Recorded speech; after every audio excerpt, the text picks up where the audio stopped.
special case. Thank you, Mr. Chairman. I'll get right into it. And thank you all for being here. 5 minutes is not enough to ask questions, but Coach, I'll start with you. Do you think that the conferences have aligned themselves as a result of no federal standard for NIL? First of all, thank you for your service to our country as well. I believe the conferences are certainly, as a whole, trying to align themselves for the betterment of the student-athlete experience in college athletics. But within that, there's individual states within those conferences that are trying to find a competitive advantage to better their individual states, as we've discussed in here. One thing I'm worried about is just having, the East Coast, West Coast, you've got UCLA and Rutgers in the same conference. And as a student athlete, I mean, that's a tough, especially if you're playing multiple games, that's a very tough thing. So lack of federal standard, I think, is an issue. And then I'll go a step further and get your thoughts on the threat to the non-revenue generating sports, the threat to women's sports. Talk to me about, is there such a thing as too much market share for one conference or another? And we're seeing a lot of domination. And does that then affect how the Title IX sports and how the non-revenue Olympic sports are able to actually exist? Yes, certainly with the upcoming settlement next month, and it would better the situation for the non-revenue sports because they would all be part of a roster cap that they're all on scholarship as well. And I'm all for that, absolutely, as those sports continue to advance. I mean, these are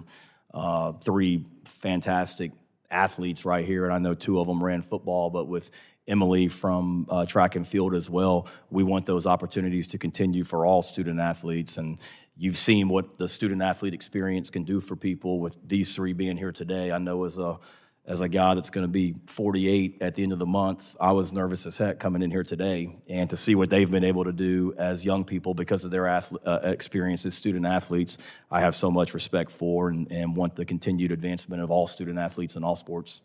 Mr. Chairman, there's a tweet by RG3. He says the soul of college football is dying because of money, allowing the Big Ten and SEC to get 4 automatic bids into another expanded college football playoff. Anyways, I want to enter this into the record because I think it's important. Thank you. And love competition, love the fact that, Mr. Egbo, I'll go to you because I am 90 miles south of you in my hometown of San Angelo. So thank you for representing Abilene Christian here and talk to us about the pros and cons of being a student athlete. Coach, I love what you said about being a student athlete. That's the most important thing. I was a student athlete, if you can call it that, at Air Force Academy. It's more of a military school. But talk to us about the opportunities that you've been provided because of being a student athlete. Greatest experience. I mean, you said there's nothing like it, and it's true, and I'm an embodiment of that. I mean, the opportunity that I got to walk on to Abilene Christian, it eventually paid for my undergraduate and graduate.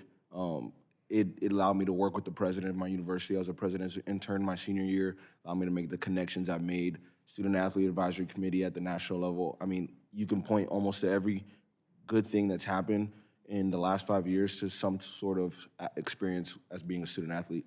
It's the greatest experience that I think exists in this country. Folks at Abilene Christian would be very proud of you. They are very proud of you for representing so well today.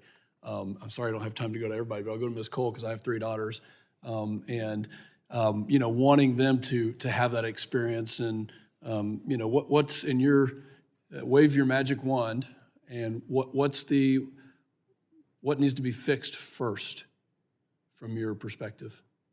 Yeah, absolutely. Thank you so much for the question and also for everything you do for the great state of Texas. I'm actually from Houston. Great. Yeah, I'm very grateful for everything that you do. But I think that there should be a big emphasis on giving these female athletes the same platform and voice that the male athletes have been given.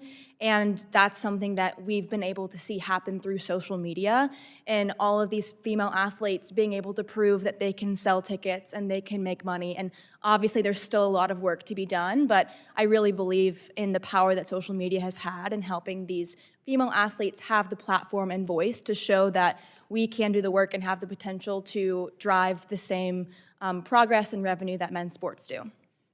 Fantastic. Mr. Chairman, I got to thank you for continuing to lead on this issue with all the other things that we're doing. Having these 3 student athletes here, but also the experience you get. I think you're right, Mr. Egbo, that learning how to be on a team, learning how to compete. That's a skill for life. And I know, Coach. By the way, Sandstorm. Interesting how that's just been a phenomena that has taken off. That doesn't have anything to do with NIL. But Chairman, thank you for. It's the song they play in advance of the games in the South Carolina Gamecock football games. They have this European dance song that they play. He's heard it as a Gator when they've come to Columbia. Anyways, Mr. Chairman, great job, and I yield back.